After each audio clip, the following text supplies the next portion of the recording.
mursalin wa ala alihi wa sahbihi ajma'in. Amma ba'd.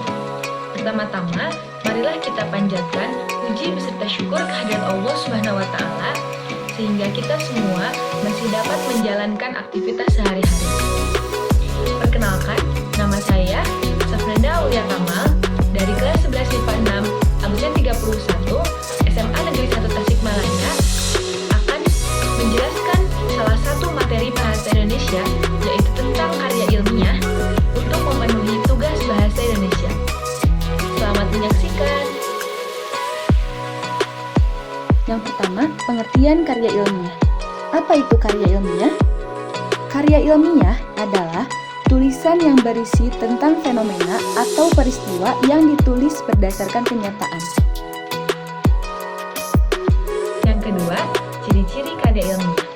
Ada beberapa ciri-ciri karya ilmiah. Yang pertama, objektif. Artinya, ada objek yang dibahas dan dinilai secara objektif. Yang kedua, faktual. Artinya, karya ilmiah ditulis berdasarkan fakta yang dapat dipertanggungjawabkan kebenarannya. Yang ketiga, sistematis. Artinya, karya ilmiah terdapat sistematika tertentu yang tidak boleh dilanggar, yaitu harus ditaati. Yang keempat, barometer. Karya ilmiah harus disusun berdasarkan metode ilmiah tertentu. Yang kelima, cermat dan jujur. Artinya, masalah yang ditulis dalam karya ilmiah harus sesuai dengan kebenarannya. Yang keenam, aktual.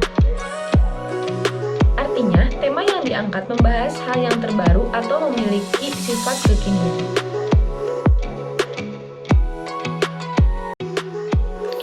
Yang ketiga, macam-macam karya tulis ilmiah.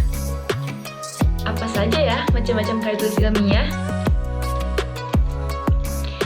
Yang pertama ada makalah, yang kedua ada artikel, yang ketiga ada skripsi, yang keempat ada disertasi, yang kelima ada paper, yang keenam ada kertas kerja, dan yang ketujuh tesis.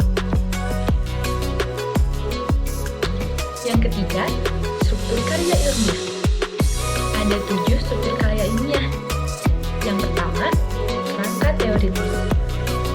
Kerangka teoritis berisi muatan teori-teori, kerangka pemikiran, dan hipotesis. Dicantumkan juga penelitian-penelitian yang pernah dilakukan oleh orang lain sebelumnya. 2. Metodologi penelitian. Metodologi penelitian adalah serangkaian prosedur atau tahapan dalam penelitian dimulai dari persiapan, penentuan sumber data, pengolahan, sampai pelaporannya. Yang ketiga, pembahasan. Pembahasan berisi paparan tentang isi pokok karya ilmiah mulai dari pendahuluan, kerangka teoritis, metodologi penelitian, dan hasil data yang diperoleh. Yang keempat, judul. Ada beberapa kaidah yang harus diperhatikan dalam menulis judul. Yang pertama, judul ditulis tanpa tanda baca akhir. Yang kedua, judul ditulis dengan huruf kapital semua, kecuali pada bagian anak judul. Dan yang ketiga, pada setiap anak judul, huruf kapitalnya pada setiap awal kata, kecuali kata penghubung dan kata depan. Yang kelima, pendahuluan. Ada beberapa aspek yang menyusun pendahuluan. Yang pertama, latar belakang masalah. Yang kedua, rumusan masalah. Yang ketiga, tujuan penelitian. Dan yang keempat, manfaat penelitian. Struktur yang keenam adalah simpulan dan saran. Lalu yang ketujuh, daftar pustaka. Daftar pustaka adalah daftar yang mencantumkan judul buku dan lain sebagainya karena telah dirujuk dalam penulisan karya tulis. Tujuan karya ilmiah. Ada beberapa tujuan karya ilmiah, di antaranya 1. Sebagai wahana untuk menuangkan ide secara tersurat yang disusun secara sistematis. Lalu yang kedua, sebagai wahana transformasi pengetahuan antara lembaga-lembaga pendidikan dan masyarakat. Lalu yang ketiga, sebagai sarana pembuktian dalam menghadapi dan memecahkan masalah. Sebelumnya, kita sudah mengetahui macam-macam dari teks karya tulis ilmiah. Di sini, saya akan menjelaskan perbedaan dari masing-masing teks tersebut.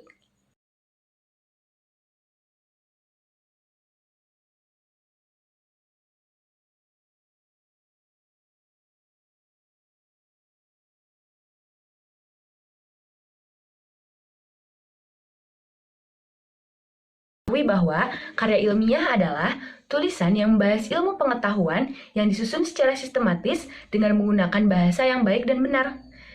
Banyak macam-macam dari karya ilmiah, dapat berupa skripsi, disertasi, paper, ataupun yang lainnya. Yang kedua, ada juga struktur-strukturnya yang diharuskan diterapkan kepada karya ilmiah. Yang ketiga, ada pula tujuan dibuatnya sebuah karya ilmiah. Everyone, bagi kalian yang udah menonton video saya sarankan untuk mencatat materinya ya, agar tidak lupa. Selain daripada itu, ada beberapa materi yang tidak saya sampaikan. Yang pertama, bagaimana cara menyusun teks karya ilmiah, dan yang kedua, kebahasaan dari teks karya ilmiah. Maka dari itu, saya menyarankan Anda untuk menambah dari referensi lain. Terima kasih. Mohon maaf bila terdapat kesalahan. Semoga bermanfaat. Wassalamualaikum warahmatullahi wabarakatuh.